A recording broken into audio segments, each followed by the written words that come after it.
அப்பாவுடைய பாதத்திலே நாம் அமர்ந்து நம்ம எல்லாரும் சேர்ந்து கர்த்தருடைய வசனங்களை நாம் தியானிக்கலாம். நல்ல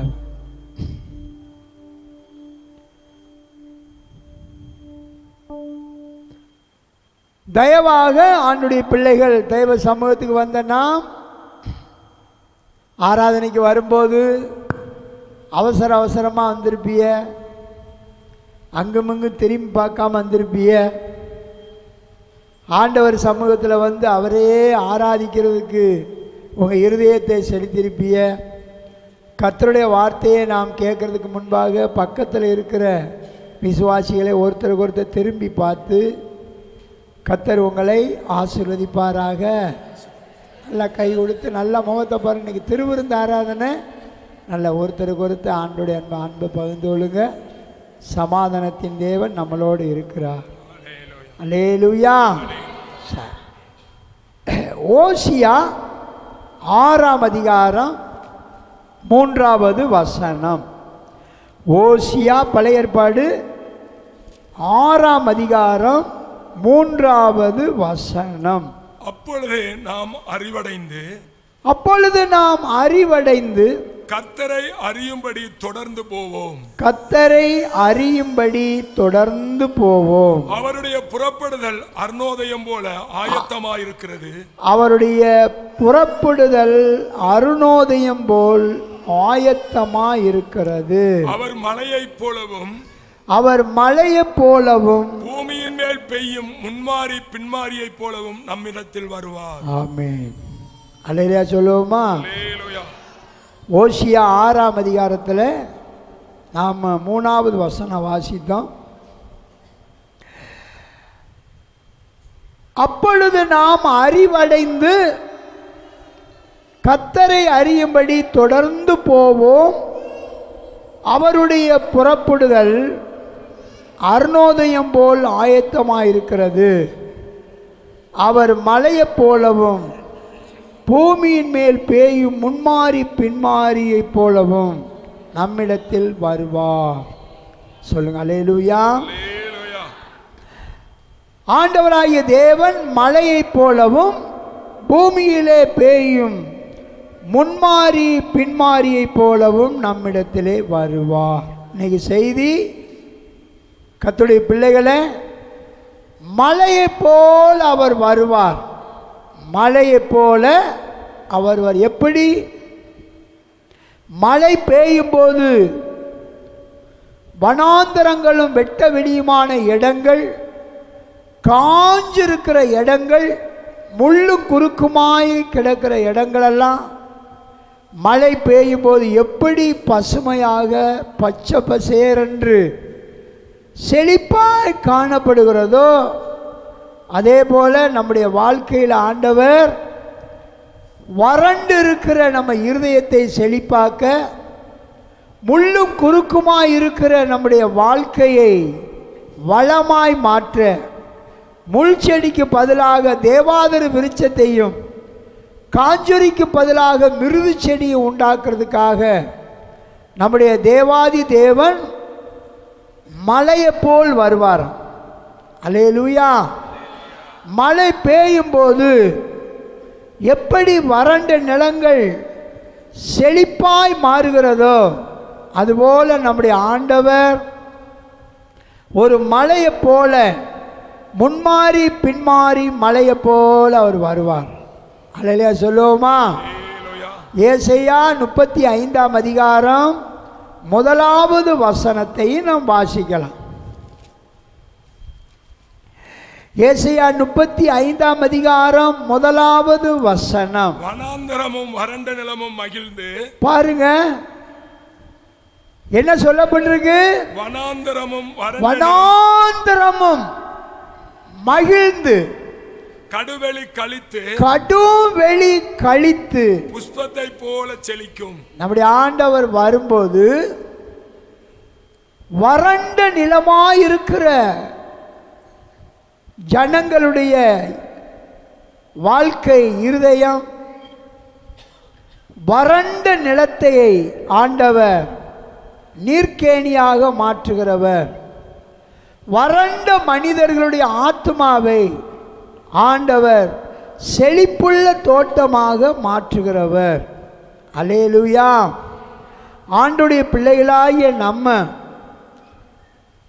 கர்த்தரை நோக்கி இந்த கால வேளையில் நம்முடைய இருதயம் அங்கெங்கு திரும்பாதபடி கர்த்தருடைய வசனத்துக்கு நேராக நம்ம இருதயம் திறக்கப்பட்டிருந்தா கர்த்தர் வருவார். அவர் மலையைப் போல வருவார். முன்மாரியும் பின்மாரியுமான மலையைப் போல வருவார். அல்லேலூயா. விவசாயிகள் முன்மாரி மழை பெய்யும் போது என்ன செய்கிறாங்க? நிலத்தை உழுது விட்டு விதைகளை போடுறாங்க. அந்த முன்மாரி மலையில் போடப்பட்ட அந்த விதையானது துளிர்விட்டு அது ஒரு நாத்தாக மாறுகிறது. பின்மாரி மழை பெய்யும் போது அது முழுவதுமாய் வளர்ந்து என்ன செய்கிறது? பயிர்களை கொடுத்து அது முத்தி கோடை காலத்துக்கு அறுவடைக்கு ஆயத்தமாக என்ன செய்கிறது? இருக்கிறது. இதே போல தான் நம்முடைய ஆண்டவர் முன்மாரி மழையை நமக்கு ஊற்றி நம்ம நிலத்தை செழிப்பாக மாற்றி ஆண்டுடைய பிள்ளைகள் நம்ம தொடர்ந்து வானம் பார்க்குற பூமியாக நம்ம இருந்தோம்னா பின்மாரி மழையை நம்முடைய வாழ்க்கையில் ஊற்றுவார். பின்மாரி மழை ஊற்றும் போது நம்முடைய வாழ்க்கையில் கர்த்தருடைய பிள்ளைகளாகிய உங்களுடைய வாழ்க்கையில் அந்த கதிர் வளர்ந்து எப்படி பயிர்களை கொடுத்து அந்த பயிர்கள் முத்தி கோடை காலத்துக்கு அறுவடைக்கு ஆயத்தமாக இருக்குதோ அதே போல தேவன் பின்மாரி மழையை ஊற்றி உங்கள் வாழ்க்கையில் கர்த்தர் பயிர் வகைகளை உண்டாக்கி கோடை காலம்ங்கிற வறட்சி காலத்திற்கு நம்மளை பாதுகாப்பா. சொல்லுங்க அல்லேலூயா. ஆமென். மழை பெய்யும் போது சிறிய குளங்களெல்லாம் என்ன செய்கிறது? நிரப்பப்படுகிறது. மழை பெய்யும் போது வத்தின கிணறெல்லாம் என்ன செய்கிறது? நிறைகிறது. மழை பெய்த உடனே குளங்களில் மீன்கள் உயிரினங்கள் என்ன செய்கிறது? ஆமென், உருவாகிறது. அதுபோல தான் பரிசுத்தாவின் மழை நம்ம மேலே ஊற்றப்படும் போது அல்லேலூயா, பரிசுத்தாவின் மழையை நம்ம வாஞ்சிக்கும் போது தேவ பிள்ளைகளை நம்முடைய வாழ்க்கையில் எப்படி மழை பெஞ்சா உயிரினங்கள் பெறுகிறதோ அதே போல கர்த்தர் உங்களுடைய வாழ்க்கையில் விழுந்து போன காஞ்சு போன வறண்டு போன இடங்களை எல்லாம் ஆமென் நம்முடைய தேவன் செழிப்பாய் மாற்றுவார். கரங்களை தட்டி ஆமென் சொல்லுவோமா? அதனால தான் வேதம் சொல்லுகிறது அவர் மலையை போல் வருவார், முன்மாரி பின்மாரியை போல் வருவார்.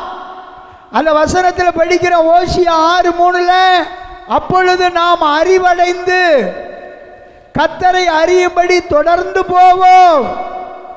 அவருடைய புறப்படுதல் அருணோதயம் போல் ஆயத்தமாக இருக்கிறது. நம்மளை சந்திக்க ஆண்டவர் ஆயத்தமாக இருக்கிறார். அருணோதயம் என்று சொன்னால் சூரியன் உதயமாகிறதுக்கு முன்பாக அந்த சூரியனோட வெளியே வந்து அதில் சுடர் விடுறதுக்கு முன்பாக அங்கே ஒரு கதிர் உண்டாகும், ஒரு வெளிச்சம், ஒரு கதிர் உண்டாகும் வானத்தில். அதை பார்க்கும்போது இன்னும் கொஞ்ச நேரத்தில் என்ன வரப்போகிறது? அருணோதயம், சூரியன் உதயமாக போகிறது. அதுபோலதான் நாம் அறிவடைந்து கர்த்தரை தேடுகிறதுக்கு நாம் ஒருமுகப்பட வேண்டும். கர்த்தரை தேடுகிறதுக்கு நீங்கள் நானும் ஒருமனப்படும் போது அவர் புறப்படுதல் எப்படி இருக்குமா? அருணோதயம் போல் இருக்கும். அவர் வரும்போது மலையை போல் வருவார், முன்மாரி பின்மாரி மலையை போல வருவார். அல்லேலூயா சொல்லுங்க. அதனால் ஆண்டுடைய பிள்ளைகள் நாம் இன்னைக்கு தியானிக்க போகிற சத்தியம் ரொம்ப முக்கியமானது. விசேஷமாக ஒவ்வொரு பிள்ளைகளும் இந்த ஆராதனை நிறைவு செய்யும்போது உங்களுடைய ஆவி ஆத்துமா சரீரமெல்லாம் பரிசுத்த ஆவியானவருடைய ஆளுகைக்கிலே அவர் வர வேண்டும். சொல்லுங்க அல்லேலூயா.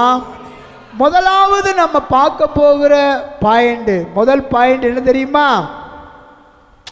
வானத்தின் மதகுகளும் மலையும். வானத்தின் மதகுகளும் மலையும். இது ஆவிக்குரிய ரீதியில் நல்லா சிந்திச்சுக்கிட்டே வரணும். நான் உலக பிரகாரமான காரியத்தை உங்களுக்கு உதாரணம் காட்டி ஆவியானவர் நம்மளை பரிசுத்தத்துக்குள்ளே வசனத்துக்குள்ளே நடத்துவார். வானத்தின் மதகுகளும் மலையும்.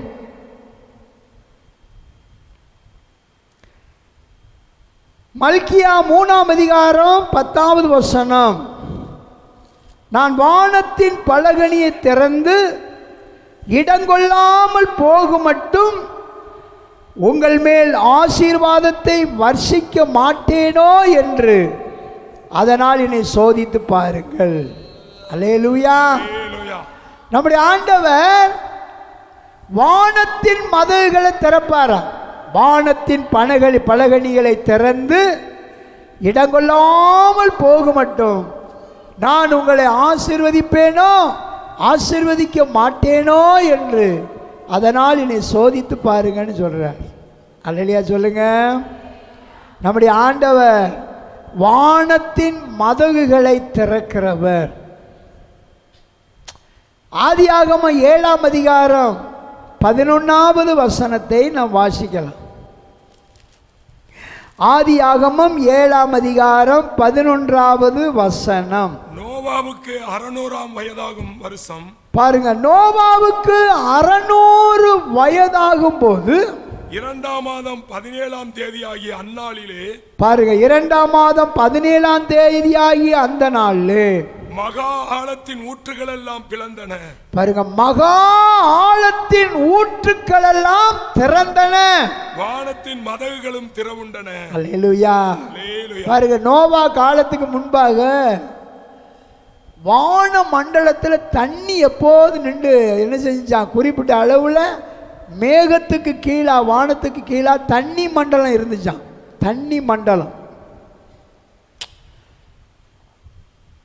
அதனால பாருங்க, அந்த தண்ணி மண்டலத்தில் பட்டு தான் சூரியன் பூமியில் விழுந்திருக்குது. சூரியனுடைய வெளிச்சம் பூமியில். அதனால தான் அந்த நாட்களில் வாழ்ந்த மனிதர்களுக்கு ஆயுசு நாட்கள் அதிகமாக, அவர்கள் அதிக வருஷம் 900 வருஷம் 900 வருஷம்லாம் உயிரோடு இருந்திருக்கிறாங்க. இப்போ நம்மளுக்கு பாருங்க, நோவா காலத்துக்கு பிறகு வான மண்டலத்தில் நின்று அந்த தண்ணீர் எல்லாம் பூமியில் என்ன செஞ்சிருச்சு, விழ ஆரம்பிச்சிரு, பூமியில் இறங்கிருச்சு. வானத்தின் மதகுகள் எல்லாம் என்ன செய்யப்பட்டது, திறந்து 40 நாள் இரவும் பகலும் மழையா கொட்ட ஆரம்பிச்சிச்சு. பூமியின் ஆழத்தில் உள்ள நீர் கண்களெல்லாம் என்ன செய்யப்பட்டுச்சு, திறக்கப்பட்டுச்சு. அல்லேலூயா.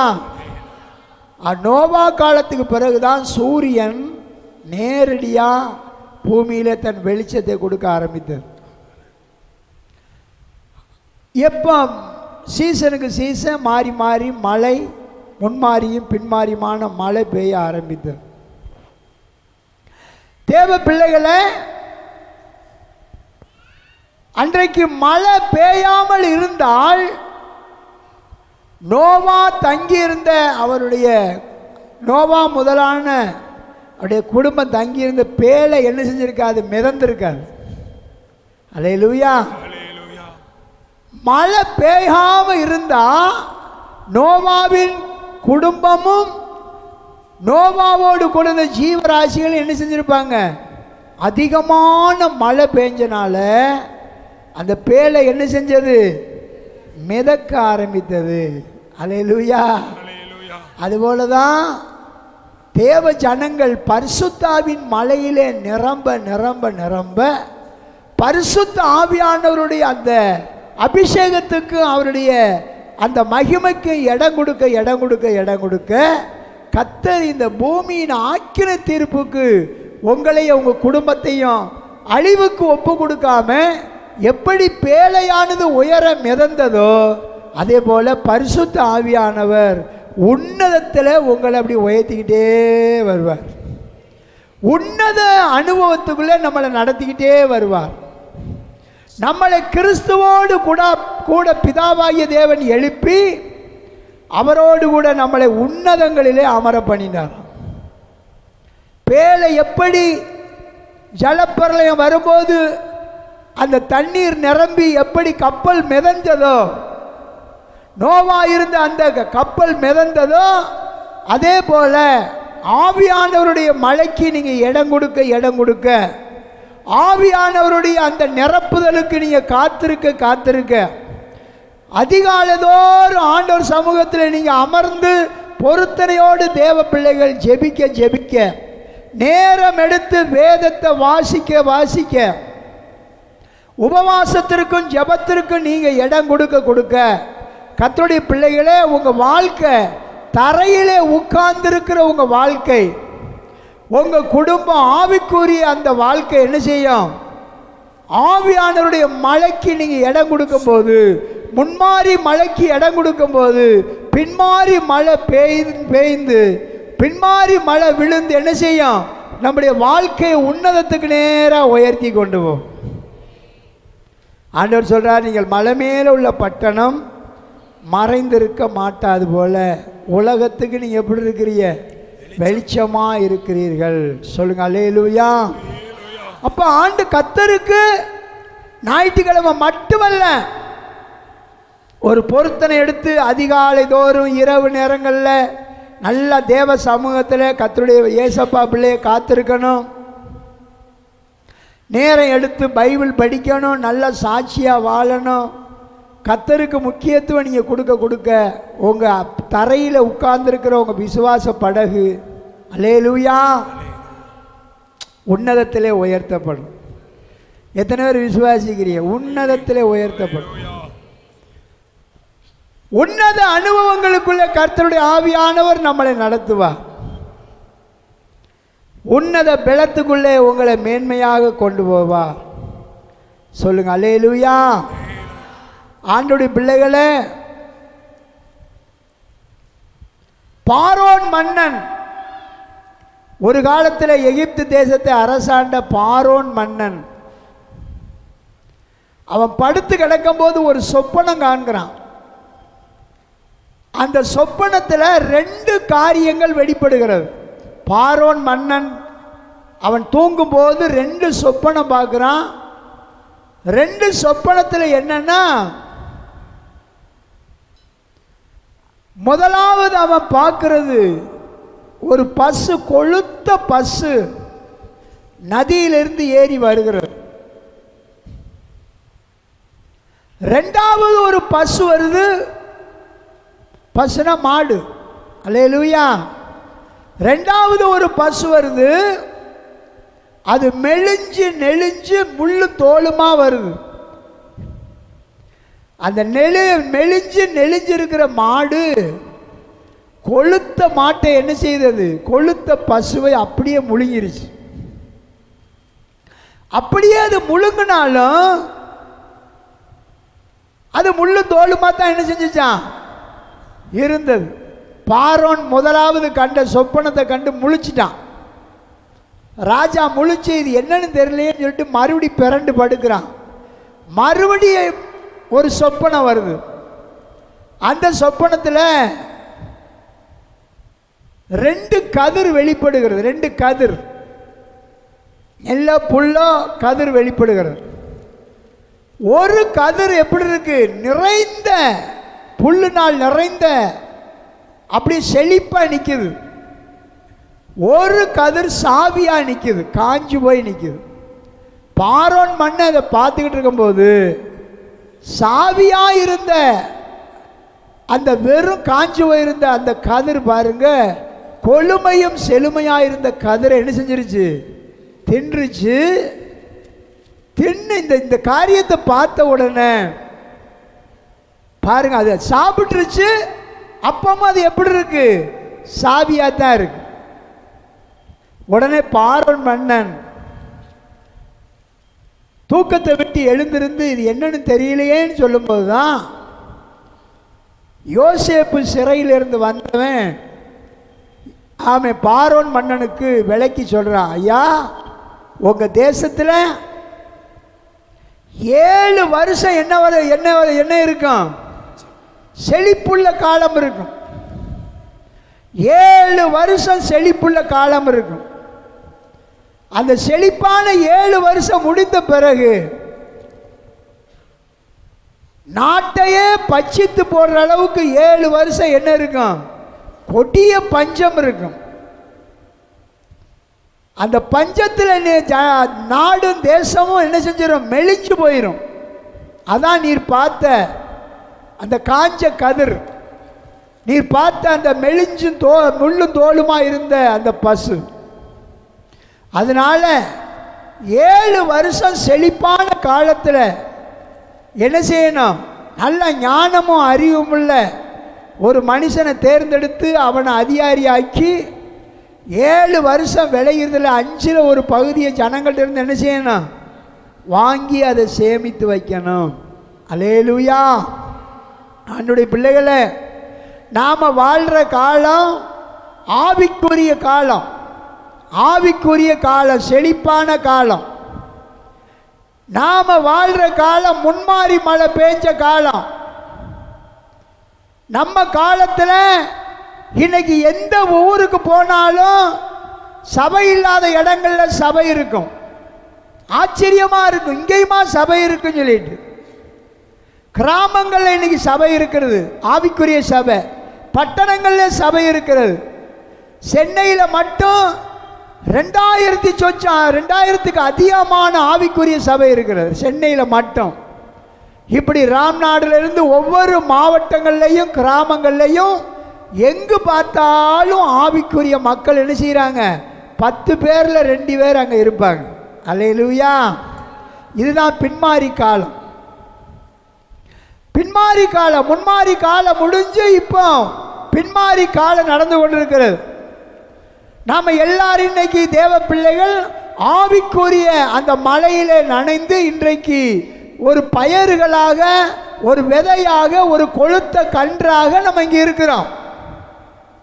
அப்போ பஞ்சகாலம் வரும்போது ஆண்டவருடைய பிள்ளைகள் அந்த பஞ்சத்தில் நம்மளும் நம்ம குடும்பமும் பாதுகாக்கப்படணும். அந்த பஞ்சம்தான் 7 வருஷம் அந்தி கிறிஸ்துவின் ஆட்சி.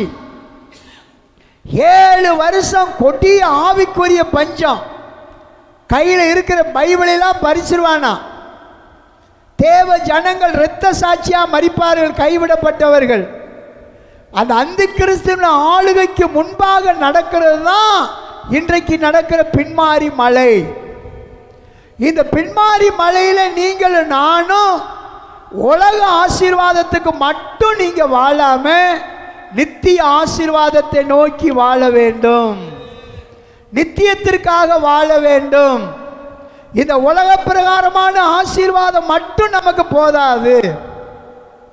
நமக்குள்ள ஆண்டவர் விலையேற பெற்ற ஆவி ஆத்துமா சரீரத்தை வைத்திருக்கிறார். அதனால ஆண்டவராய் இயேசு கிறிஸ்து மகிமை பொருந்தியவராக, எப்படி யோசேப்பு எகிப்துக்கு அதிபதியாக மாறினானோ அதே போல யோசேப்பிலும் பெரியவராகிய நம்முடைய ஆண்டவராகிய இயேசு, அவர் யோசேப்பிலும் பெரியவராக வந்து ஆமே எக்கால சத்தம் தொனிக்க அவர் மகிமையில வருவார். சபைகள் மறுரூபமாக்கப்படும். ஆமென். 7 வருஷம் பூமியில கைவிடப்பட்ட மக்கள், புறஜாதி மக்கள் அந்தி கிறிஸ்துவின் ஆளுகையில் அகப்பட்டு வேதனைப்படுவார்கள், இரத்த சாட்சியா மரிப்பார்கள். உலகம் முழுவதும் ஒரு மனிதனுடைய ஆளுகைக்குள்ள வரும். இன்னைக்கு உலகம் அதைத்தான் எதிர்நோக்கி ஓடிக்கிட்டு இருக்கு. உலகத்தை ஆளக்கூடிய ஒரு மனிதன் எழும்பணும். இன்றைக்கு உலகம் அதை தேடிக்கொண்டிருக்கிறது. ஆண்டுடைய பிள்ளைகள் அந்தி கிறிஸ்துவனுடைய அந்த கொடிய காலத்தில் அகப்பற்றாதபடி, அல்லேலூயா, யோசேப்பாகிய நம்முடைய ஆண்டவராய் இயேசு கிறிஸ்து நம்மை மகிமையிலே மத்திய ஆகாயத்தில் தேவன் நம்முடைய சபையை மறுரூபமாக்கி அவர் பிதாவின் சமூகத்துக்கு நம்மளை கொண்டு போக வருவார். அல்லேலூயா. எல்லாரும் சொல்லுவோம் அல்லேலூயா. நாம் ஆண்டுடைய பிள்ளைகள் அதுக்கு ஆயத்தமாக இருக்கணும். சொல்லுங்க அல்லேலூயா. இந்த காலம் கர்த்தர் அவர் வானத்தின் மதகுகளை திறந்து, ஆமை வானத்தின் மதகுகளை திறந்து அவர் ஆவிக்குரிய மழையை ஊற்றிக்கிட்டு இருக்கிறார். பாருங்க, நம்ம தீவுக்குள்ள மட்டும் 60 சபைகளுக்கு மேலே இருக்கிறது. அல்லேலூயா. அதில் நல்ல சபை இருக்கு, கெட்ட சபை இருக்கு, இப்படி 60 சபைகள் இருக்கிறது. ஆமாம், பெயர் கிறிஸ்தவ சபைகளும் இருக்கிறது. இந்த காலங்களில் நாம உன்னத ஆவியானவருக்கு முக்கியத்துவம் கொடுக்கணும். எவ்வளவு ஆவிக்குரிய சத்தியத்தில் நீங்கள் வளர்றீங்களோ, எவ்வளவு சத்திய வார்த்தைகளை நீங்கள் வளர்றீங்களோ, அந்த அளவுக்கு கர்த்தருடைய வருகையிலே நம்ம உன்னதத்தில் உயர்த்தப்படுவோம். நம்முடைய ஆவிக்குரிய பேழை மிதக்க ஆரம்பிக்கும். சொல்லுங்க அல்லேலூயா. ஆவிக்குரிய வாழ்க்கை உயர்த்தப்படும். கைதட்டோமா எல்லாரும்? சொல்லுங்க அல்லேலூயா. விசுவாச கப்பல் ஒன்று செல்கின்றது, புயல் வந்த போதும் தென்றல் வீசும் போதும் அசைந்தாடி செல்கின்றது. விசுவாச கப்பல் ஒன்று செல்கின்றது, புயல் வந்த போதும் தென்றல் வீசும் போதும் அசைந்தாடி செல்கின்றது. கைதடி பாடுங்க. அக்கறை நோக்கி, அக்கறை நோக்கி விசுவாச கப்பல் ஒன்று செல்கின்றது. சொல்லுங்க. புயல் வந்த போதும் தென்றல் வீசும் போதும். திறந்து அக்கறை நோக்கி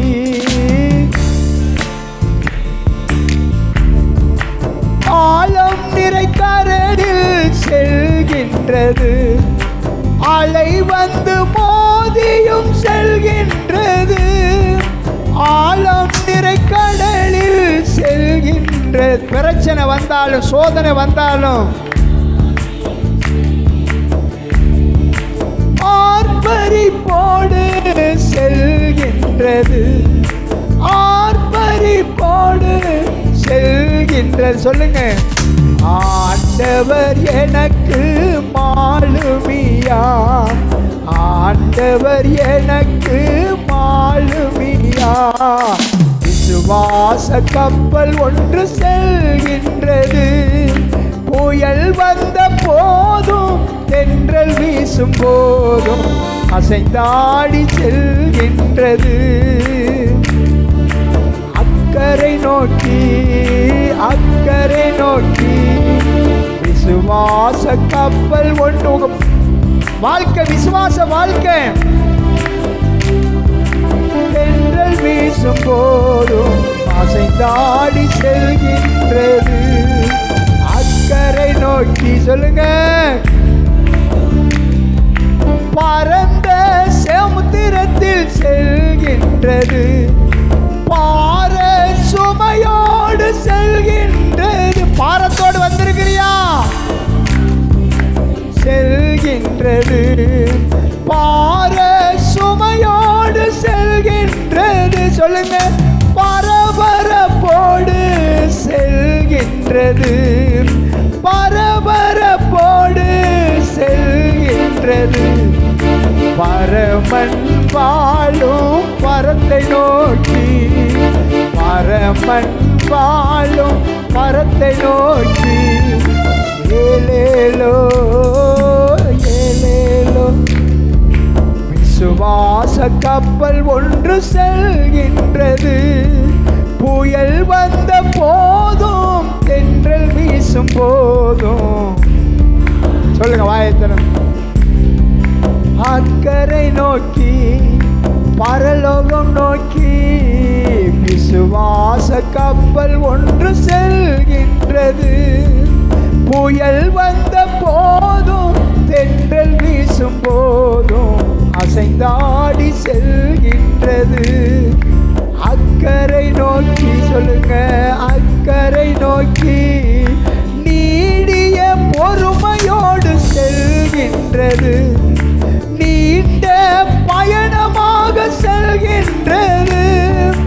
நீடிய பொறுமையோடு செல்கின்றது, நீண்ட பயணமாக பலமாக செல்கின்றது. சொல்லுங்க, நிலை பலமாக செல்கின்றது. நிரந்தரமான இடத்தை காண, நிரந்தரமான இடத்தை காண, நிரந்தரமான இடத்தை காண, நீடிய பொறுமையோடு செல்கின்றது. நீண்ட பயணமாக செல்கின்றது. நீடிய பொறுமையோடு செல்கின்றது. நீண்ட பயணமாக செல்கின்றது. நிலை பலமாக செல்கின்றது. வாழ்க்கை படகு செல்கின்றது. ஒருத்தருக்கு ஒருத்தர் முகத்தை பார்த்து சொல்லுங்க, நிரந்தரமான இடத்தை காண. கைதட்டி சொல்லுங்க, நிரந்தரமான இடத்தை காண. ஹல்லேலூயா. சொல்லுங்க, நிரந்தரமான இடத்தை காண. விசுவாச படகுகள் நம்ம இருக்கிறோம். ஆழம் நிறைந்த இந்த உலகத்தில் நம்ம வாழ்கிறோம். ஆழ்கடலுக்குள்ளே நம்ம வாழுகிறோம். நீடிய பொறுமையோடு இந்த படகுல இருக்கிறோம். சொல்லுங்க, நிரந்தரமான பரலோகம் போக. ஆமென். கண்களை மூடி அப்படியே கொஞ்ச நேரம் தியானிக்கலாம். நீடிய பொறுமையோடு செல்கின்றது. நீண்ட பயணமாக செல்கின்றது. நீடிய பொறுமையோடு செல்கின்றது. சொல்லுங்க, கண்களை மூடி. நீண்ட பயணமாக செல்கின்றது. நிலை பலமாக செல்கின்றது. நிலை பலமாக செல்கின்றது. சொல்லுங்க, நிரந்தரமான இடத்தை காண. நிரந்தரமான. எல்லாரும் சேர்ந்து சொல்லுங்க, நிரந்தரமான. ஆமென். நிரந்தரமான இடத்தை காண. நல்லா கைதட்டி ஆவில் நிரம்பி, நிரந்தரமான. ஓ ராபஹந்தர பௌதர வர வர வரவா. சொல்லுங்க, நிரந்தரமான. ஹல்லேலூயா. ஆமென். நாம் அறிவடைந்து கர்த்தரை சந்திக்க ஒருமுகப்படுவோம். அவருடைய புறப்படுதல் அருணோதயம் போல் இருக்கும். அவர் வருவார், உன்னை சுட்டெரிக்க அல்ல, அவர் மலையை போல வருவார். முன்மாறி மலையா வருவா, பின்மாறி மலையா வருவா. ஐயோ, என் வாழ்க்கையில் வருமானமே இல்லை, நான் என்ன செய்வேன்னு தெரியல. கர்த்தரை சந்திக்க நீ ஆயத்தப்படு. கர்த்தாவே என்று சொல்லி கூப்பிட நீ ஆயத்தப்படு. அவர் உனக்கு, அவருடைய புறப்படுதல் உங்களுக்கு அருணோதயம் போல இருக்கும். அவர் வருவா, மலையை போல வருவா. உன் குளங்களை நிரப்ப வருவா, உன் குட்டைகளை நிரப்ப வருவா, உன் பாத்திரத்தை நிரப்ப வருவா. ஹல்லேலூயா. விசுவாச கப்பல் ஒன்று செல்கின்றது. புயல் வந்த போதும், தென்றல் வீசும் போதும் அசைந்தாடி செல்கின்றது. அல்லேலூயா. ஹல்லேலூயா. சொல்லுங்க. இரண்டாவதாக அபிஷேக மலை. அபிஷேக மலைக்குள்ள வாங்க. ஆவியானவருடைய மலை உங்களை நடத்தும். பெருமலை இறைச்சலுக்குள்ள வாங்க. 1 ராஜாக்கள் 18ஆம் அதிகாரம் 41வது வசனம். பின்பு எலியா ஆகாப்பை நோக்கி நீ போ, போஜனம் பண்ணும், நீ போய் போஜனம் பண்ணு, பெருமலையின் இரைச்சல் கேட்கப்படுகிறது என்றார். ஆமென். 3 ஆண்டுகள் தேசம் பஞ்சத்தினால் வாடிக்கொண்டிருக்கிறது. மிருகங்களெல்லாம் செத்து விழுகிறது. மனிதர்கள் பஞ்சத்தினாலே உணவு கிடைக்காம இஸ்ரவேலில் மாண்டு கொண்டிருக்கிறார்கள். எலியா கர்த்தருக்கு பழி செலுத்திட்டு இஸ்ரவேலின் ராஜாவாகிய ஆகாப்பை பார்த்து சொல்றான், நீர் போரும் போஜனம் பண்ணும். பாருங்க, பெருமலை இறைச்சல் கேட்கிறது. அல்லேலூயா சொல்லுவோமா? 3 ஆண்டுகள் தேசத்தில் பஞ்சம். எங்கு பார்த்தாலும் முள்ளும் குறுக்கும், காணல் நீரும். எலியா விசுவாசத்தோடு சொல்றான், ஆகாப் ராஜாவை பார்த்து, பெருமலை இறைச்சல் கேட்கிறது. இன்றைக்கு இந்த ஞாயிற்றுக்கிழமை கர்த்தருடைய பாதத்திற்கு வந்த அருமையான தேவ ஜனமே, உனக்கு இந்த சத்தம் தேவ சமூகத்திலிருந்து வருகிறது. பெருமலை இறைச்சல், பெருமலை இறைச்சல் கேட்குது. அல்லேலூயா. ஒரு பின்மாறி இறைச்சலை கர்த்தர் வச்சிருக்கிறார். முன்மாதிரியில துளிர் விட்ட ஒன்றை வாடி போகாமல் வதங்கி போகாமல் பாதுகாப்பதற்கு ஆவிக்குரிய ஒரு பின்மாறி இறைச்சல் இருக்கிறது. ஒரு இறைச்சல் கேட்கிறது. ஐயா, நான் என்ன செய்வேன்னு தெரியல, போட்ட நடத்த முடியல, குடும்பத்தில் வாழ்வாதாரம் இல்லை, நீங்க அப்படி நினைக்கலாம். இன்னைக்கு இந்த ஞாயிற்றுக்கிழமையில ஆவியானவர் எலியாவோடு சொன்ன ஆவியானவர் உங்களுக்கு சொல்லுகிறார், பெருமலை இறைச்சல் கேட்கிறது. விசுவாசி கர்த்தருடைய பிள்ளையே, ஒரு பெருமலை இறைச்சல் இருக்கிறது. பஞ்சத்திலிருந்து உன்னை தப்புவிக்கிற இறைச்சல். அல்லேலூயா. அதைத்தான் ஓசியா 6:3 படித்தோம். அவர் வருவார், மலையை போல வருவார், முன்மாறி பின்மாறி மலையா அவர் வருவார். சொல்லுங்க அல்லேலூயா. இந்த நாளில் அபிஷேக மலைக்கு இடம் கொடுங்க, அபிஷேக சத்தத்திற்கு இடம் கொடுங்க, ஆவியானவருடைய அந்த நிரப்புதலுக்கு இடம் கொடுங்க. அவர் வரும்போது உங்களுடைய எல்லா சூழ்நிலைகளும் மாற்றப்படும். உலகமெங்கும் இன்னைக்கு சுவிசேஷம் அறிவிக்கப்பட்டிருக்கிறது, அறிவிக்கப்பட்டு கொண்டிருக்கிறது, அறிவிக்கப்படுகிறது. இன்னைக்கு எங்கு பார்த்தாலும் தமிழ்நாட்டிலையும் சரி வட மாநிலங்களிலும் சரி சபைகள் அங்கங்கே ஸ்தாபிக்கப்பட்டிருக்கிறது, அங்கங்கே ஏற்படுத்தப்படுகிறது. இதான் ஆண்டவர் நமக்கு பின்மாறி காலம். கடைசி நாட்களில் நான் மாம்சமான யாவர் மேலும் என் ஆவியை ஊற்றுவேன்னு சொன்னவர். எங்கே பார்த்தாலும் ஆவிக்குரிய ஒரு கூட்டம் என்ன செஞ்சுக்கிட்டு இருக்கு, எழும்பிக்கிட்டே இருக்கு.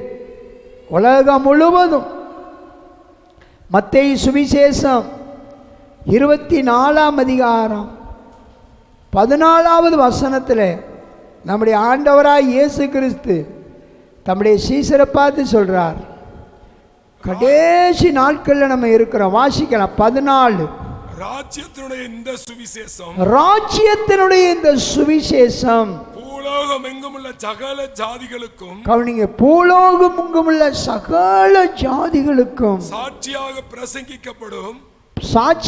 பிரசங்கிக்கப்படும். அப்போது முடிவு வரும். ஆமென். இன்னைக்கு உலகம் முழுவதும் சுவிசேஷம் அறிவிக்கப்படுகிறது. உலகம் முழுவதும் பின்மாறி மழை ஊற்றப்படுகிறது. முதலாம் நூற்றாண்டுல ஒரு முன்மாதிரி மழை, சுவிசேஷ மழை பெஞ்சது. 12 அப்போஸ்தலர்களை கொண்டு கர்த்தராகிய தேவன் பெரிய அற்புதங்களை செய்தார். அல்லேலூயா! பெரிய அதிசயங்களை செய்தார். முதலாம் நூற்றாண்டில் ஆதி திருச்சபையில் மேல் வீட்டு அறையில் ஊற்றப்பட்ட அந்த பின்மாறி மழை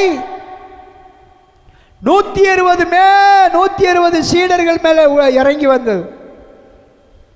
அந்த மலையிலே நனைஞ்ச, அந்த அக்கினி மலையில நனைஞ்ச அப்போஸ்தலர்கள் மூலமா ஆண்டவர் பெரிய காரியங்களை செஞ்சார். பேதுரு பிரசங்கம் பண்ணும்போது 3000 5000 ரட்சிக்கப்பட்டாங்க. அப்போஸ்தலர் நடவடிக்கை 10ஆம் அதிகாரம் 44வது வசனத்தை நாம் வாசிக்கலாம். அந்த 44வது வசனத்தில் பேதுரு கொர்நேலி வீட்டில் பிரசங்கம் பண்ணி கொண்டிருக்கும் போது இந்த வார்த்தைகளை, சத்தியத்தை, சுவிசேஷத்தை பேதுரு கொர்நேலி வீட்டில் பேசிக் கொண்டிருக்கும் போது வசனத்தை கேட்டவர்கள் யாவர் மேலும் பரிசுத்த ஆவியானவர் இறங்கினார். ஆமென். வசனத்தை கேட்டுக்கிட்டு இருக்கிற உங்களுக்கு தான் இது சாட்சி. வசனத்தை கேட்கிற உங்க மேல பரிசுத்த ஆவியானவர் இறங்க வேண்டும். கொர்நேலி வீட்டில் கூடியிருந்த அவன் நண்பர்கள், உறவினர்கள் எல்லாரும் மேலையும் பேதுரு தேவனுடைய சுவிசேஷத்தை, இயேசுவை குறித்து பிரசங்கம் பண்ணும்போது வசனத்தை கேட்டு கொண்டிருந்தவர்கள் தாகத்தோடு கேட்டார்கள், ஏக்கத்தோடு கேட்டாங்க, எதிர்பார்ப்போடு கேட்டாங்க. அல்லேலூயா! வசனத்தை கேட்ட யாவர் மேலும் பரிசுத்த ஆவியானவர் இறங்கினார். சொல்லுங்க, கையை வசதி சொல்லுங்க. வசனத்தை கேட்ட எங்க மேலையும் அந்த ஆவியானவர் இறங்க எங்களை ஒப்பு கொடுக்கிறோம். அந்த ஆவியின் மழை எங்க மேல இறங்க ஒப்பு கொடுக்கிறோம். சொல்லுங்க அல்லேலூயா! ஆண்டவருடைய பிள்ளைகளே, வசனத்தை கேட்ட யாவர் மேலும் ஆவியானவர் இறங்குவார்.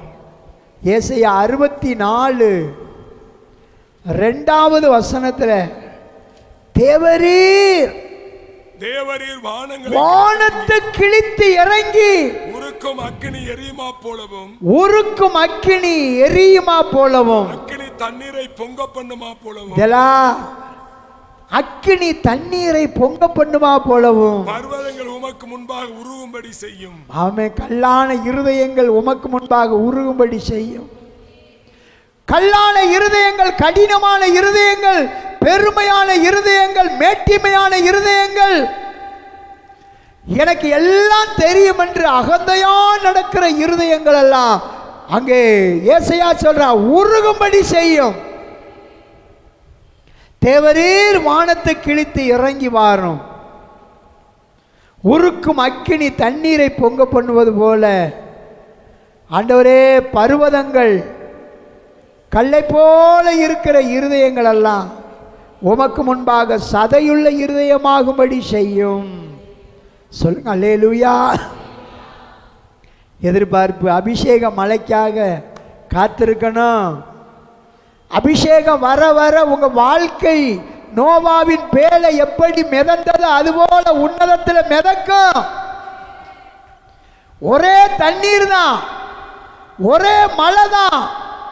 அது உலகத்தில் கீழ்ப்படியாதவங்களை ஆக்கின தீர்ப்பு பண்ணி அழிச்சது. அதே மழை தான் நோவாவையும் அவன் குடும்பத்தையும் பேழையில் வச்சு காப்பாற்றியது. தேவ ஜனமே, இந்த கடைசி காலத்தில் ஒரே ஆவியானவர் தான் அவர் கீழ்ப்படியாதவர்களை ஆக்கினை தீர்ப்பு கொண்டு போகிறவர், கீழ்ப்படுகிற மக்களை உன்னதத்தில் உயர்த்துறவர், ஆக்கினை தீர்ப்புக்கு உங்களை என்னையும் தப்புவிக்கிற ஆண்டவர் அவர். அல்லேலூயா. ஆயத்தமாக இருக்கணும், எதிர்பார்ப்போடு இருக்கணும், தாகத்தோடு இருக்கணும். ஏனோ தானோன்னு என்ன செய்யக்கூடாது, உலகத்தாரை போல வெந்ததை தின்னு விதி வந்தால் போய் சாகிறோம் சொல்லிட்டு என்ன செய்யக்கூடாது, அசால்ட்டாக இருக்கக்கூடாது. சொல்லுங்கள் அல்லேலூயா. எதிர்பார்ப்போடு இருக்கணும். ஒரு கிராமத்தில் பாருங்க, ஒரு பாட்டி, ஒரு அம்மா, ஒரு சகோதரி திடீரென்று அந்த கிராமத்தில் ரொம்ப நாள் மழை பெய்யாம திடீரென்று மழை மேகங்கள் கூடி மழை பெய்ய ஆரம்பிச்சது. அந்த அம்மாளுக்கு, அந்த சகோதரிக்கு என்ன ஆசைன்னா, மழை தண்ணியை குடத்தில் பிடிச்சி என்ன செய்யணும், வீட்டில் வச்சு அந்த தண்ணீரை குடிக்கணும். தண்ணி இல்லாமல் ஒருவேளை அவங்க அந்த குளத்து தண்ணீரை குடிச்சுக்கிட்டு இருப்பாங்க, வறண்டு கிடந்த குளத்து தண்ணீர். அவசரத்தில் மழையில் நனைஞ்சிக்கிட்டு குடத்தை எடுத்துக்கிட்டு போய் அந்த குடத்தை வீட்டுக்கு முன்னாடி என்ன செஞ்சிட்டாங்க, வச்சுட்டு வீட்டுக்குள்ள வந்துட்டாங்க. மழை வெறிச்சு போய் தண்ணி குடத்தை தூக்க போனால் தண்ணி குடத்தில் தண்ணி இல்லை. தண்ணி குடத்தை அவசரத்தில் மழையில் நனைஞ்சிருவோமோன்னு கமத்தி வச்சுட்டு வந்துட்டு, பானை கமத்தி வச்சா தண்ணீர் நிரம்புவான். அதுபோல் சபைக்குள்ளே வந்து இருதயத்தை எங்கிட்டோ வச்சுட்டு, ஆமாம், கமத்தி போட்டு பானை போல நீங்களும் நான் இருந்தா எப்படி அபிஷேகமால உங்கள் குடத்தை நிரப்பும்? எப்படி தேவ ஆவியானவர் நம்மளை நடத்துவார் சொல்லுங்க அல்லேலூயா. ஆவியானவருடைய மலைக்கு இருதயம் திறக்கப்படணும், இருதயம் பெருமூச்சு விடணும். பரிசுத்த ஆவியானவரே அவரை கூப்பிடணும், கரங்களை தெரிஞ்சல கூப்பிடணும். அந்த அபிஷேக மலைக்கு நம்மளை ஒப்பு கொடுக்கணும். சொல்லுங்க அல்லேலூயா. அப்பந்தான் யோவான் 7:37 எழுதப்பட்டிருக்கு, பண்டிகையின் கடைசி நாளாகிய பிரதான நாளிலே இயேசு நின்று, யாரேனும் தாகமாயிருந்தால் என்னிடத்தில் வரட்டும்னு கூப்பிட்டார். ஆவியானவருடைய அபிஷேகம், பரிசுத்த ஆவியானவருடைய நிறைவு பெற்றதுக்கு நமக்கு என்ன வேணும் தெரியுமா? பரிசுத்த ஆவியானவரை பெற்றுக்கொள்ளக்கூடிய ஏக்கம் வேணும். பரிசுத்த ஆவியானவருடைய நிறைவை பெற்றுக்கொள்றதுக்கு நமக்கு என்ன வேணும்? தாகம் வேணும். சொல்லுங்க அல்லேலூயா. ஆவியானவர் உங்கள் குடும்பத்தை நடத்த ஆரம்பிச்சிட்டா, பரிசுத்த ஆவியானவர் உங்களை நிரப்ப ஆரம்பிச்சா, உங்கள் பேழை விசுவாசமாகிய படகு ஒரு நாள் பாரில் தட்டாது, தரையில் உட்காராது, சோர்த்து போக மாட்டிய கர்த்தருடைய ஆவியானவரே உங்களை நடத்துவார். சொல்லுங்க. மூன்றாவது பார்த்துட்டு நம்ம ஜெபம் பண்ணுவோம். என்ன? ஆசீர்வாதமான மழையை பெய்ய பண்ணுவார். ஆசீர்வாதமான மழை. அல்லேலூயா. ஆசீர்வாதமான மழை நம்ம பார்க்கறது இன்னைக்கு ஆவிக்குரிய மழை. மழைன்னு சொன்ன உடனே நீங்கள் என்ன செஞ்சிடக்கூடாது, மேகத்தை பார்த்துக்கிட்டு இருக்கக்கூடாது. ஆவிக்குரிய மழை. பிரதர் கவனிங்க, ஆவிக்குரிய மழை. இயற்கையான இப்போ பெய்கிற மழை வந்து கொஞ்சம் கூடுதலாக பூமியில் அந்த மழை பெய்ய ஆரம்பிச்சிருச்சுன்னா பாருங்கள், ஆற்றோரத்தில், குளத்தோரத்தில், நதியோரத்தில் ஏழை எளியவர்கள் குடிசை வீடு இதில் கட்டி வச்சுருந்தா எல்லாத்தையும் அடித்து உடச்சி என்ன செஞ்சிடும்? எல்லாத்தையும் அழித்து போட்டுரும். தொழிலாளி மக்களுடைய வாழ்வாதாரங்கள் என்ன செஞ்சிடும்?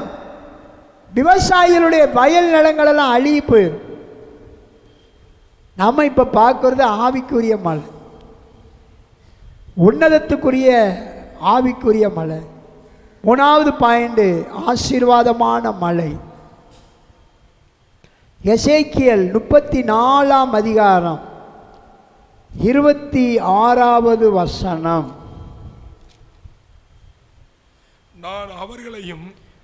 நான் அவர்களையும் என் மேட்டின் சுற்றுப்புறங்களையும், கவனிங்க, என் ஜனமாகிய அவர்களையும், என் மேட்டின் சுற்றுப்புறங்களையும், என் மேட்டின் சுற்றுப்புறங்களையும் ஆசீர்வாதமாக்கி, என்ன செய்வாரா? ஆசீர்வாதமாக்கி, ஏற்ற காலத்திலே மழையை பெய்ய பண்ணுவேன். ஆமென். ஆசீர்வாதமான மழை பெய்யும். என்ன பெய்யும்? யாரை பார்த்து சொல்றாரு? தம்முடைய ஜனங்களை பார்த்து சொல்றாரு. இனி நடக்க போற சம்பவம் இது. நடந்து முடிஞ்ச சம்பவம் இல்லை, நடக்க போற சம்பவம். 24வது வசனத்திலிருந்து படிக்கலாம். கர்த்தராகிய நான் அவர்களுக்கு தேவனாய் இருப்பேன். என் தாசனாகிய தாவீது, பாருங்க, என் தாசனாகிய தாவீது அவர்கள் நடுவில் அதிபதியாயிருப்பார். கர்த்தராகிய நான் இதை சொன்னேன். நான் அவர்களோடு சமாதான உடன்படிக்கை செய்து, பாருங்க, நான் அவர்களோடு சமாதான உடன்படிக்கை செய்து துஷ்ட மிருகங்களை தேசத்தில் இராதபடிக்கு ஒளிய பண்ணுவேன்.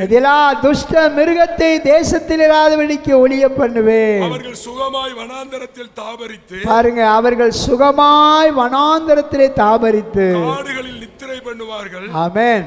நான் அவர்களையும் என் மேட்டின் சுற்றுப்புறங்களையும் ஆசீர்வாதமாக்கி ஏற்ற காலத்திலே மழையை பெய்ய பண்ணுவேன். போதும். அல்லேலூயா சொல்லுங்க. இந்த அல்லேலூயா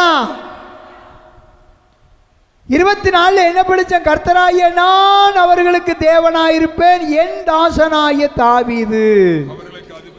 இந்த தாசனாகிய தாவீது தான் இயேசு. இது தாவீது ராஜாவுக்கு ராஜா காலத்துக்கு பின்னாடி எழுதப்பட்ட தீர்க்கதரிசனம். இப்ப சொல்லுகிற இந்த தாவீது யாருன்னா நம்முடைய ஆண்டவராகிய இயேசு கிறிஸ்து. என் தாசனாகிய தாவீது அவர்களை என்ன செய்வானா? அல்லேலூயா சொல்லுங்க. அவர்கள் நடுவில் அதிபதியாக இருப்பார். கர்த்தராகிய நான் இதை சொன்னேன். நம்மளுக்கு அதிபதி யார் தெரியுமா? கர்த்தராகிய இயேசு கிறிஸ்து. அவர் நம்மளை என்ன செய்வாரா? நம்ம சுற்றுப்புறங்களெல்லாம் ஆசீர்வாதமாக்கி ஆசீர்வாதமான மலையை கட்டளையிடுவாராம். அவர்தான், அதுதான் ஆவிக்குரிய மலை. ஆவிக்குரிய மலை.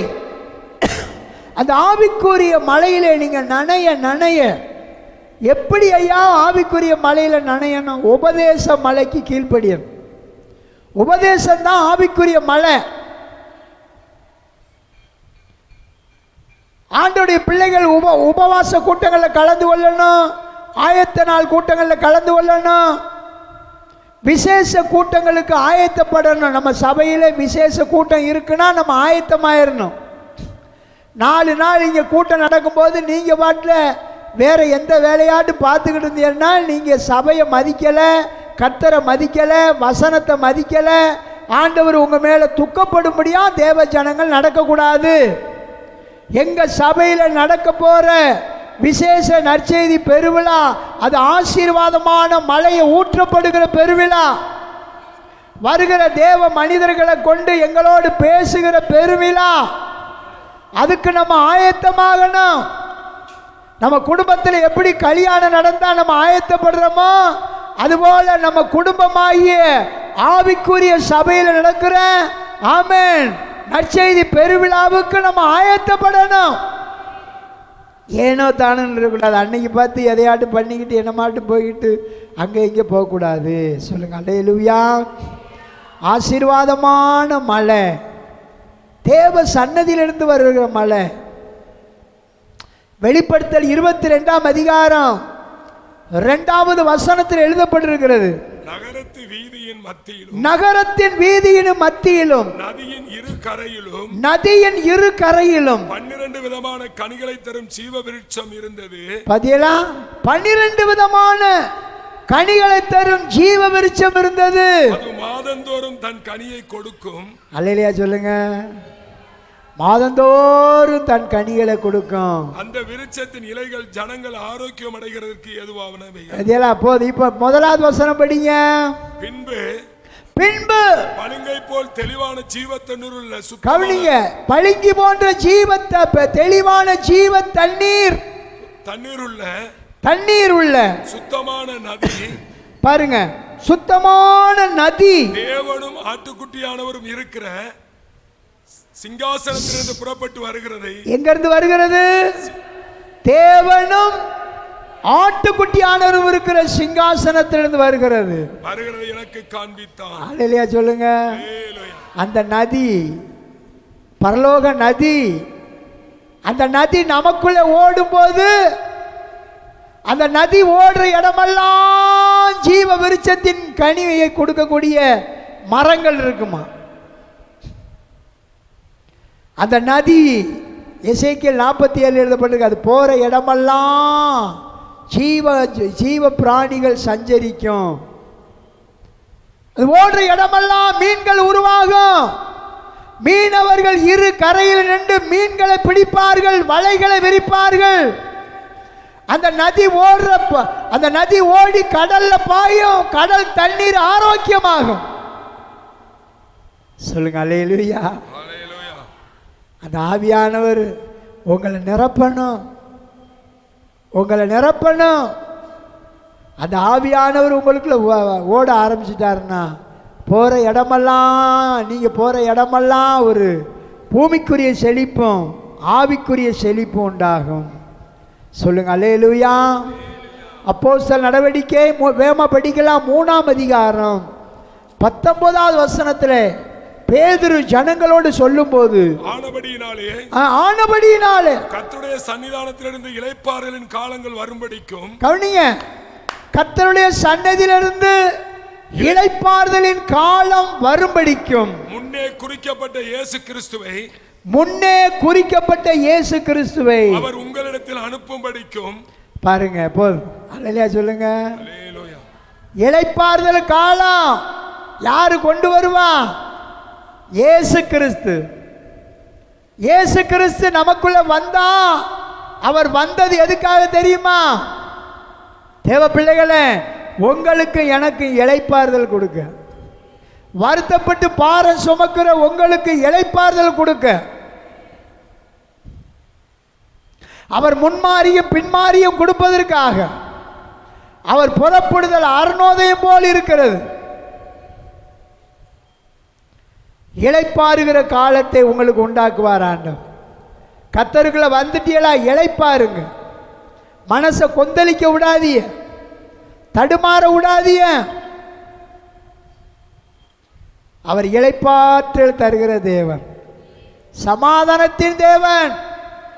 சீக்கிரமா உங்களுக்கு விரோதமாக இருக்கிற சாத்தான காலில் போட்டு மிதிச்சிருவார். இன்னைக்கு எத்தனை பேர் விசுவாசிக்கிறீங்க? தேவன் இளைப்பாறுதலை கொடுக்க கொண்டு வந்தவர். உங்களுக்கு இளைப்பாறுதலின் காலத்தை நியமிக்க வந்தவர். இனி தடுமாற வேண்டிய தேவையில்லை. மேகம் கூடுனா மழை பெய்யும். பிரசங்கி 11ஆம் அதிகாரம் 3வது வசனம். தேவ ஜனங்கள் ஒருமனப்பட்ட ஆவிக்குரிய மழை பெய்யும். மேகங்கள் நிறைந்திருந்தால் மழையை பூமியின் மேல் பொழியும். பதிலா மேகங்கள் நிறைந்திருந்தா மழையை பூமியின் மேல் பொழியும். போதும். அல்லேலூயா சொல்லுங்க. தேவ ஜனங்கள் ஒருமனப்பட்டா, சபை ஒருமனப்பட்டா, அதான் மேகங்கள் கூடி நின்றால் பூமியில என்ன பெய்யும்? மழை பெய்யும். தேவ பிள்ளைகள் ஆராதனை வேளையில ஒருமனப்பட்டா, குடும்பத்தில் கணவன் மனைவி பிள்ளைகள் ஒருமனப்பட்டா, தேவ ஊழியக்காரர்கள் ஒருமனப்பட்டால் தேவ பிள்ளைகள் ஆவிக்குரிய மழை பெய்யும். மேகங்கள் கூடினா மழை பெய்யுறது போல. அல்லேலூயா. இதோ சகோதரர்கள் ஒருமித்து வாசம் பண்ணுவது எத்தனை நன்மையும் எத்தனை இன்பமா இருக்கிறது. தேவ பிள்ளைகளாகிய நாங்கள் நம் ஒருமனப்படும் போது, வருங்காலத்தில் சபை கூடி வரும்போது, ஹல்லேலூயா, எல்லாரும் நாம் முழங்கால் படிடுவோமா? முழங்கால் படிட்டு, கர்த்தாவே எங்கள் குடும்பத்தில் ஒருமனப்பாட தாங்க. கர்த்தாவே ஏசப்பா எங்கள் சபையில ஒரு மனப்பாடத்தாங்க. சபை கூடி வருதலை சிலர் விட்டு விடுகிறது போல நாங்கள் விட்டு விடாமல் ஆண்டவரே, எப்படி மேகம் கூடுனா மழை பெய்கிறதோ அதுபோல ஒரு மனப்பாடு இருக்கிற இடத்துல நீர் மழையை கட்டளையிடுகிற தேவன், ஆவிக்குரிய மழையை கட்டளையிடுகிற தேவன், குடும்பத்தில் ஒரு மனப்பாற்றை ஊற்றுகிற தேவன், இளைப்பாறுதலை நமக்கு கொடுப்பதற்காக இயேசு ராஜாவை பிதா அனுப்பி வச்சார்.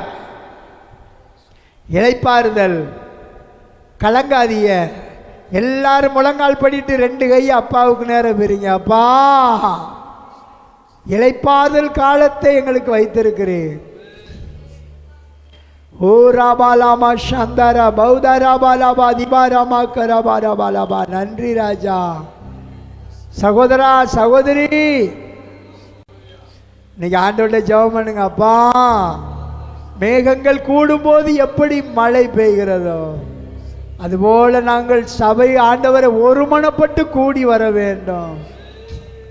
எங்கள் குடும்பத்தில் ஒரு மனப்பாடு இருக்கும்போது, எங்கே 2 பேர் அல்லது 3 பேர் கூடி இருக்கிறாங்களோ அங்கே நான் வருவேன், இருப்பேன், அவன் நாங்கள் கேட்டுக்கொள்வதை தருவேன்னு சொன்னீங்களோ அதுபோல இந்த ஞாயிற்றுக்கிழமை ஆண்டவரே எங்கள் குடும்பத்தில் ஒரு மனப்பாட்டின் ஆவியை ஊற்றுங்க. எங்கள் சபையில் ஒரு மனப்பாட்டின் ஆவியை ஊற்றுங்க. நாங்கள் வெவ்வேறு தாய் தகப்பனுக்கு பிறந்திருந்தாலும் அப்பா, உங்க இரத்தத்தால் மீட்கப்பட்டிருக்கிறோம். உங்க அபிஷேக மழையை ஊற்றி ஆண்டவரே, எப்படி வயல் நிலங்கள் மழை இல்லாமல் நிலம் வெடிச்சு விரிஞ்சிருக்கும் போது பின்மாறி மழை ஊத்தின உடனே அந்த நிலமெல்லாம் சேரு சகதியுமாகி ஒருமனப்படுதோ, ரபக்கமா சந்தரா ரீமக்கரபரபரபா. தேவனுடைய அபிஷேக மழை இந்த சபையை நிரப்பணும். இந்த சபைகளுக்குள்ள சேரும் சகதியுமான நஞ்ச நிலம் உண்டாகணும். இவர்களுக்குள்ளே வசனம் என்கிற அந்த விதை துளிர் விடணும். ஆண்டவரே, அவரே கரங்களை தட்டி கூப்பிடுங்க. ஆண்டவரே, எங்களுக்கு இளைப்பாறுதலின் காலங்களை வைத்திருக்கிறீர். ஆண்டவரே, ஓ ராகாபாலாபா தீராபாராபாராபா. எல்லாரும் ஜெபம் பண்ணுவோம். எல்லாரும் இன்னைக்கு ஆண்டவரே, மேகங்கள் கூடுனா மழை பெய்யும் என்று சொன்னீர். ஆண்டவரே, நாங்கள் ஒவ்வொருவரும் ஒரு துண்டு மேகமா இருக்கிறோம். ஆமே, எல்லாரும் இன்றைக்கு நாங்கள் ஒருமனப்பட்டு திருவிருந்துக்கு முன்னாடி நாங்கள் ஒருமனப்பட்டு எங்கள் இருதயங்கள் ஆண்டவரே நஞ்ச நிலமாய் மாறட்டும்.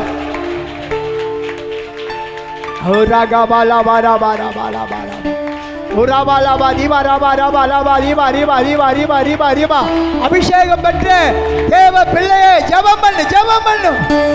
அபிஷேகம் இல்லாத வறண்ட நிலங்கள்ல தேவனுடைய மழை இறங்கட்டும். அபிஷேகம் இல்லாத வறண்ட நீர்க்கேணிகள் நிரம்பட்டும். குளங்கள் குட்டைகள் நிரம்பட்டும். சின்ன பாத்திரங்கள் எல்லாம் நிரம்பட்டும். சிறு பிள்ளைகள் மேல, பெரியவர்கள் மேல, வாலிபர்கள் மேல, கணவன் மனைவி பிள்ளைகள் எல்லாரும் மேலேயும் தேவ மகிமை இறங்கட்டும். பெருமழை இறைச்சல் கேட்கிறது. ஆகாப்பு அவிசுவாசப்பட்டான். ஆகாப்பு விசுவாசிக்கல.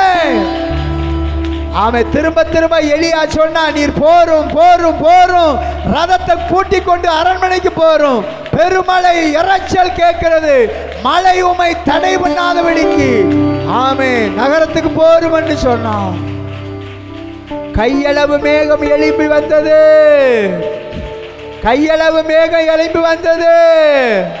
அருமையான சகோதரா, உன் வாழ்க்கையில வறட்சியா இருக்கிறதா? சொல்லுங்க, அப்பாவுடைய பிள்ளைய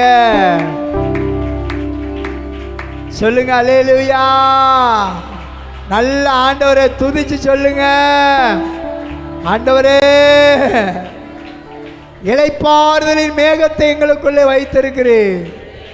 இந்த மேகம் ஒன்று வரப்படும் போது ஒருமனப்பட்டு அவர்கள் துதிக்கும் போது இருந்த இடம் அசைந்தது. ஆவியானவருடைய பெருமழை இறைச்சல். எல்லாரும் கரங்களை தட்டி ஆவியானவரே என்னை நிரப்பும் நிரப்பும் நிரப்பும் என்று சொல்லி. ஒருவரும் சும்மா இருக்க கூடாது, அவிசுவாசப்படாது.